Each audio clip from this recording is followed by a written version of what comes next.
కొండా సురేఖ నాగార్జున ఫ్యామిలీపై చేసిన వ్యాఖ్యల మీద ఇంకా రగడ జరుగుతూనే ఉంది. నిన్న కొండా సురేఖ వ్యాఖ్యలకు ట్వీట్ ద్వారా సమాధానం ఇచ్చిన హీరో నాగార్జున ఇప్పుడు ఏకంగా పరువు నష్టం దావా వేశారు. హైదరాబాద్ నాంపల్లి కోర్టులో మంత్రి కొండా సురేఖపై క్రిమినల్ కేసుతో పాటు డిఫమేషన్ కేసు ఫైల్ చేశారు అక్కినేని నాగార్జున. అటు మాజీ మంత్రి కేటీఆర్ సైతం 24 గంటల్లో క్షమాపణ చెప్పకపోతే క్రిమినల్ కేసు దాఖలు చేస్తానని మంత్రి కొండా సురేఖకు వార్నింగ్ ఇచ్చారు. ఈ మేరకు నిన్న రాత్రి ఆయన ట్వీట్ చేశారు.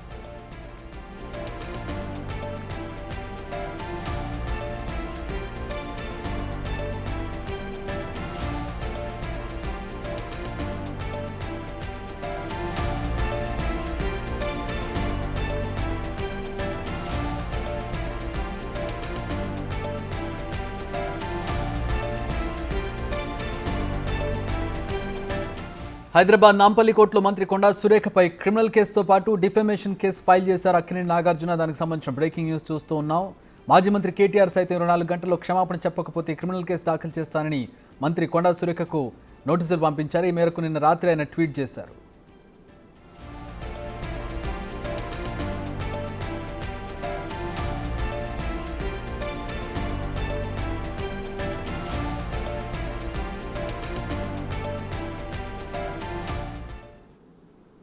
రైట్, మా associate input editor Nagesh join అవుతున్నారు. నగేష్, విషయం మరింత జటిలం అవుతున్నట్టుగా కనపడుతోంది, సీరియస్ యాక్షన్లోకి వెళుతున్నట్టుగా కనపడుతుంది నాగార్జున ఫ్యామిలీ. ఇక్కడ సమాంత కంటే కూడా నాగార్జున ఫ్యామిలీని ఎక్కువగా ఇక్కడ బద్నాం చేసినట్టు కనబడుతోంది. ఎందుకంటే దాన్ని విశ్లేషించుకుంటే ఆవిడ చేసినటువంటి కామెంట్స్ని నాగార్జున నాగ చైతన్య ఆమెను వెళ్ళమన్నారు, ఆమె వెళ్ళనందుకు విడాకులు తీసుకుంది ఆమె అనేది అక్కడ చేసినటువంటి సమంత కంటే కూడా ఇక్కడ నాగార్జున ఫ్యామిలీకి ఎక్కువ రెప్యుటేషన్ దెబ్బతినే అవకాశం కనపడుతోంది. నిన్న ఆయన ట్వీట్లో ఖండించారు, ఈరోజు లీగల్గా యాక్షన్ తీసుకున్నట్టు కనపడుతోంది. మరో పక్కన కేటీఆర్ కూడా లీగల్గా వెళ్తూ ఉన్నారు. ఏంటి కొండా సురేఖ వాపసు తీసుకున్నారు, మహిళా కమిషన్ కూడా దీంట్లో మేము చేసేది ఏం లేదు, ఆవిడ వివరణ ఇచ్చారు, క్షమాపణ చెప్పారని చెప్తూ ఉన్నారు. కానీ నాగార్జున మాత్రం కొంచెం ఫార్వర్డ్గా వెళ్తున్నట్టు కనపడుతుంది. ఏంటి పర్యవసానాలు ఎట్లా ఉండబోతున్నాయి? వైజాగ్ వెళ్ళినప్పుడు ఏదైతే తను కోర్టుకు వెళ్తానన్న విషయం అక్కడ అన్అఫిషియల్గా లీక్ ఇచ్చాడు. ఆ లీక్ ఇచ్చిన తర్వాతనే తన లాయర్ల ద్వారా నాంపల్లి కోర్టులో పిటిషన్ దాఖలు చేశారు. డిఫర్మేషన్ను దాఖలు చేస్తూ తన పరువుకి తన కుటుంబ పరువుకి కొండా సురేఖ నష్టం కలిగించారని చెప్పి కూడా పరువు నష్టం దావా కేసుని నాంపల్లి కోర్టులో ప్రస్తుతం అయితే ఫైల్ చేశారు. అది మొదట ఫైలింగ్ స్టేజ్లో ఉంది. తదుపరి నెంబరింగ్ అయిన తర్వాత ఆ కేసుని నాంపల్లి కోర్టు స్వీకరించే అవకాశం ఉంది. అంటే ఈ ఇష్యూ పైన మంత్రి కొండా సురేఖ ఎక్స్ వేదికగా ఆల్రెడీ క్షమాపణలు చెప్పారు. సమంత ఎక్స్ వేదికగా ట్యాగ్ చేసిన ట్వీట్కి కూడా ట్యాగ్ చేస్తూ రిప్లై కూడా ఇచ్చారు. క్షమాపణలు చెప్తున్నానని చెప్పి కూడా చెప్పారు. ఏమన్నా అసందర్భ వ్యాఖ్యలు ఉంటే ఖచ్చితంగా నేను దానికి బాధ్యత వహిస్తానని చెప్పి క్షమాపణలు చెప్పారు. తదుపరి మీడియా ముఖంగా కూడా వరంగల్లో మీడియా ముఖంగా వచ్చి నాగార్జున ఫ్యామిలీకి క్షమాపణలు చెప్పాను, కానీ కేటీఆర్ మాజీ మంత్రి కేటీఆర్కు సంబంధించిన వ్యవహారాలు మాత్రం ఖచ్చితంగా తాను లీగల్గానే ముందుకు వెళ్తానని చెప్పి ఆన్సర్ ఇచ్చారు. కానీ నాగార్జున మాత్రం ఈ వ్యాఖ్యలపైన తాను ఏమాత్రం అంటే బ్యాక్ తీసుకునే అవకాశం లేనట్లు కనిపిస్తుంది. మరి తన లాయర్లను కావచ్చు, సన్నిహితుల్ని, శ్రేయోభిలాషుల్ని సంప్రదించిన తర్వాతనే క్రిమినల్ డిఫర్మేషన్ కేసుకి వెళ్ళినట్లుగా తెలుస్తుంది. ఇప్పటికే సినిమా సంబంధించిన నటులు, నటీమణులు అందరూ కూడా సంఘీభావం తెలిపారు. ఈ వ్యాఖ్యలు ఏవైతే ఉన్నాయో అవన్నీ కూడా సరైనవి కాదు, సినిమాని రాజకీయాల వైపు తీసుకురాకండి, రాజకీయాలు వేరు సినిమా వేరని చెప్పి చిరంజీవి, జూనియర్ ఎన్టీఆర్, నాని, ఇలా మహేష్ బాబు, అల్లు అర్జున్, ఇలా బిగ్గెస్ట్ హీరోలు అయితే ఎవరైతే ఉన్నారో టాలీవుడ్లో వాళ్ళందరూ కూడా నాగార్జునని సపోర్ట్ చేస్తూ ఎక్స్ వేదికగా సంఘీభావం తెలిపారు. మరి ఆ సంఘీభావాన్ని కూడా నాగార్జున స్వీకరించారు. కానీ నాగార్జున మాత్రం మరో అడుగు ముందుకేసి డిఫర్మేషన్ కేసు దిశగా ముందుకెళ్లారు. మరి దానికి సంబంధించి మళ్ళీ కొండా సురేఖ కూడా నాంపల్లి కోర్టులో ఆన్సర్ ఇచ్చే అవకాశం ఉంది. అంటే ఈ వ్యాఖ్యలకు సంబంధించి ఇప్పటికే క్షమాపణలు చెప్పిన నేపథ్యంలో కోర్టు కూడా వీటిని కూడా పరిగణలోకి తీసుకుంటుంది. లీగల్గా ఎంత వరకు ఈ కేసు ముందుకెళ్తుందనేది పక్కన పెడితే మాత్రం ఆల్రెడీ ఈ వ్యవహారంలో మహిళా కమిషన్ కూడా తాము ఏం చేసేది లేదు, ఏదైతే నాగార్జున ఫ్యామిలీకి సంబంధించి మంత్రి కొండా సురేఖ వ్యాఖ్యలను వెనక్కి తీసుకొని క్షమాపణలు కూడా చెప్పింది కాబట్టి మహిళా కమిషన్గా తాము ఇందులో ముందుకు వెళ్ళే అవకాశం లేదని చెప్పి వాళ్ళు కరాఖండిగానే ప్రకటించారు. మరి కోర్టులో కూడా ఇదే విషయం ప్రస్తావనకు వచ్చే అవకాశం కనిపిస్తుంది. ఒకవేళ డిఫర్మేషన్ కేసుని నాంపల్లి కోర్టు తీసుకున్న తర్వాత ఇందులో జరిగిన పరిణామాలను కూడా ఖచ్చితంగా వాళ్ళు కోర్టు ముందు సబ్మిట్ చేస్తారు. ఆ సబ్మిట్ చేసిన తర్వాత మంత్రి కొండా సురేఖ వ్యాఖ్యలకు సంబంధించి కూడా కోర్టు ముందు సబ్మిట్ చేస్తారు. సో ఈ రెండు విషయాల్ని కోర్టు పరిశీలిస్తుంది. ఒకవేళ క్షమాపణలు చెప్పినట్లయితే మీకు కావాల్సింది ఏముందని చెప్పి కూడా కోర్టు నాగార్జున అడుగుతుంది. మరి నాగార్జున ఇచ్చే ఆన్సర్ని బట్టి ఈ డిఫర్మేషన్ కేసు అనేది ముందుకెళ్లే అవకాశం ఉంది.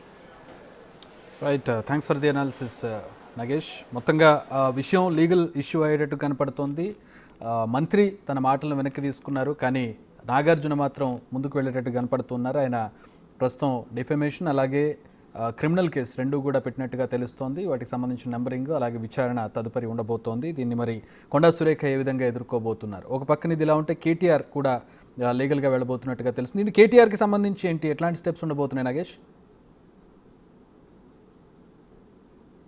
చెప్పి కొండా సురేఖ ఆన్సర్ చెప్పారు. ఉదయం వరంగల్లో మీడియా ముఖంగా మాట్లాడుతూ ఖచ్చితంగా కేటీఆర్ తన పరువుకి నష్టం కలిగించాడు. కేటీఆర్కి సంబంధించిన టీం ఏదైతే ఉందో మెదక్లో జరిగిన ఒక కార్యక్రమంలో చేనేత వస్త్రాలకు సంబంధించి చేనేత ప్రోగ్రాంకు సంబంధించి రఘునందన్ రావుకి తాను ఏదైతే దండను వేయడం అది అన్నా చెల్లెల సంబంధంగా పరిగణించాలని చెప్పి రఘునందన్ రావు కూడా తీవ్రంగా వ్యాఖ్యలు చేసిన పరిస్థితి. అంటే ఇలాంటి జుగుప్సాకరమైన పోస్టులు పెట్టి మనుషుల పరువు తీస్తున్నారని చెప్పి ఇప్పటికే దానిపైన రచ్చకెక్కింది. అప్పుడు మాజీ మంత్రి హరీష్ రావు కూడా ఇలాంటి పోస్టులు పెట్టడం సమంజసం కాదని చెప్పి రిప్లై ఇచ్చారు. కానీ మంత్రి కొండా సురేఖ వ్యాఖ్యల తర్వాత ఇదంతా టర్నులు తీసుకుంటూ ముందుకెళ్తున్న పరిస్థితి. ఈ క్రమంలోనే కేటీఆర్ లీగల్ నోటీస్కి ఖచ్చితంగా మంత్రి కొండా సురేఖ లాయర్లు కూడా లీగల్ నోటీసుని ఇవాళ రేపు కేటీఆర్కు పంపించే అవకాశం కనిపిస్తుంది. అంటే ఈ ఓవరాల్గా ఇష్యూ చూస్తే రాజకీయ రగడగా ముదిరిందని చెప్పచ్చు.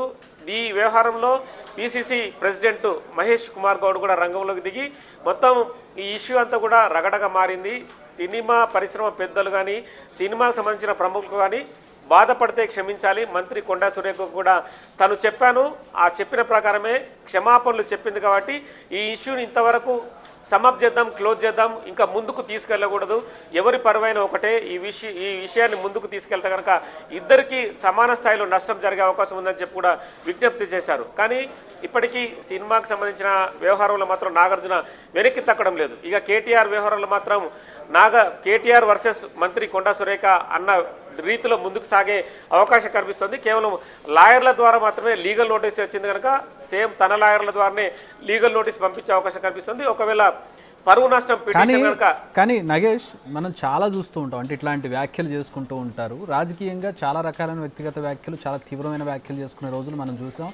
ఆ సందర్భాలు కూడా మనం చూసాం. మళ్ళీ డిఫెమేషన్ కేసులు చూసాం, ఆ కేసులు కోర్టులోకి వెళ్ళడం చూసాం, లాయర్లు తిరుగుతూ ఉంటారు, ఇదంతా కూడా చూస్తూ ఉంటాం. కానీ హౌ సీరియస్ ఇట్ ఈస్, ఎంత ఎఫెక్టివ్గా ఉంటుంది నిజంగా డిఫెమేషన్ కేసు, క్రిమినల్ కేసెస్. ఇప్పుడు ఇది చాలా తీవ్రమైనటువంటి డిఫెమేషన్ అని చెప్పుకోవచ్చు. అండ్ నాగార్జున కుటుంబం వాళ్ళకి ఎలాంటి సంబంధం లేదు, కొండా సురేఖతో కానీ కేటీఆర్తో కానీ వాళ్ళ గొడవతో కానీ వీళ్ళ ఫ్యామిలీకి సంబంధం లేదు, సమాంతకు సంబంధం లేదు.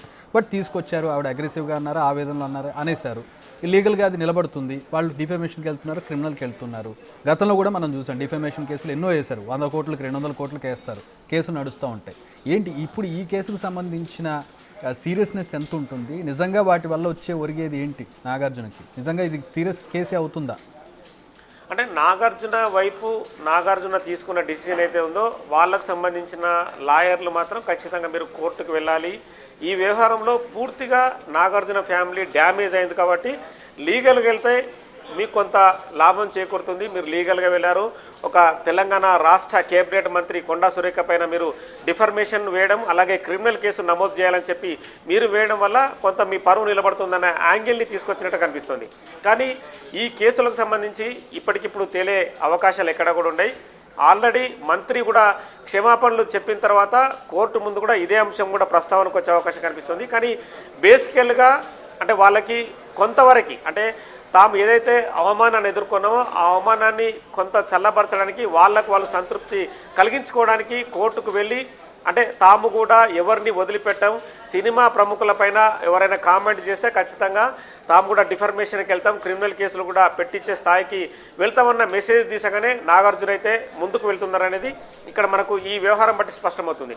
ఇక కోర్టులో కేసులు నిలబడతాయా లేదంటే వీళ్ళు కాంప్రమైజ్ అవుతారనేది సెకండరీ ఇష్యూ. కానీ ఇదేంటంటే ఆ వ్యాఖ్యలు చాలా తీవ్ర దుమారాన్ని రేపిన నేపథ్యంలో దాన్ని కొంత నాగార్జున తన వైపుని మరల్చుకోవడం కోసం, తన వైపున కొంత హై ఎడ్జ్ రావడం కోసం అయితే కోర్టుకు అయితే క్రిమినల్ కేసు ఎట్లా అవుతుంది? ఇది క్రిమినల్ లాస్ కిందకి ఏ రకంగా వస్తుంది? అంటే ఇందులో కొన్ని విషయాలు సమంతని ఇందులో టార్గెట్ చేస్తూ ఒక ఇన్కన్వెన్షన్ సంబంధించిన ఆస్తి విషయంలో తను మాట్లాడిన మాటలు ఎట్లుంటే మామను భర్త కలిసి మాజీ మంత్రి కేటీఆర్కు దగ్గరికి వెళ్ళాలని చెప్పారన్న ఆ వర్డుని ఖచ్చితంగా క్రిమినల్ కింద కోర్టు పరిగణిస్తుంది. ఎందుకంటే ఒక వ్యక్తికి సంబంధించిన పరువుని బజార్కి ఇడ్చడం అంటే ఖచ్చితంగా క్రిమినల్ యాక్టివిటీకి వస్తుంది కాబట్టి ఖచ్చితంగా క్రిమినల్ కేసు కిందనే కోర్టు పరిగణిస్తుంది. అంటే ఒకవేళ నేను మిమ్మల్ని దూషించినా తిట్టినా ఇంకో రకంగా చేసినా అది క్రిమినల్ ఆస్పెక్ట్ కిందనే కోర్టు రెండు ఉన్నాయి కదా, డిఫమేషన్ ఉంది, క్రిమినల్ ఉంది. ఇక్కడ రెండు వస్తాయి. అంటే పరువుకు నష్టం కలిగించడం ఒకటి, ఇందులో నష్టం కలిగించే విధంగా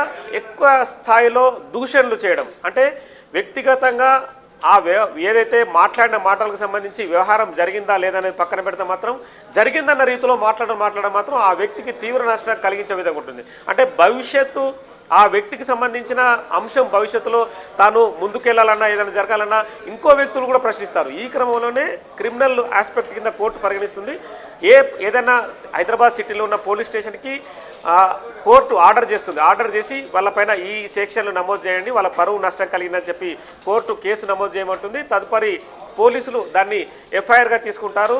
ఎవరైతే ఇప్పుడు నాగార్జున పిటిషన్ వేస్తాడో వాళ్ళ స్టేట్మెంట్ కూడా రికార్డు చేస్తూ క్రిమినల్ కేసును ఫైల్ చేస్తారు. ఆ ఫైల్ చేసిన తదుపరి నెక్స్ట్ మళ్ళీ కోర్టుకి ఆ కేసు వెళ్తుంది. అంటే ఇక ఈ వ్యవహారం అంతా కోర్టులోనే నలుగుతుంది. కానీ అమౌంట్ ఏమన్నా చెప్పారు అందులో? నష్టం ఎంత జరిగింది, పరువు నష్టం అనే దానికి సంబంధించి ఏమైనా కోర్టు చేశారా? సాధారణంగా పరువు నష్టం దావా వేసేటప్పుడు అది జరుగుతుంది, ఇందులో ఉందా అది? అందులో ఆ పాయింట్ అయితే ఇప్పటికి వాళ్ళు బయటకు వెల్లడించలేదు. ఇప్పుడైతే పిటిషన్ ప్రాసెస్లో ఉంది. పిటిషన్ అయితే వేసామని చెప్పారు. కొద్దిసేపటి తర్వాత ఆ పిటిషన్ కాపీ వస్తే మనకి కాపీ వస్తే కనుక అందులో క్లారిటీ వస్తుంది. అంటే 100 కోట్లకు వేశారా 200 కోట్లకు వేశారనే సంగతి మనకు కాసేపటి తర్వాత తెలిసే అవకాశం ఉంది. All right, thanks for the analysis.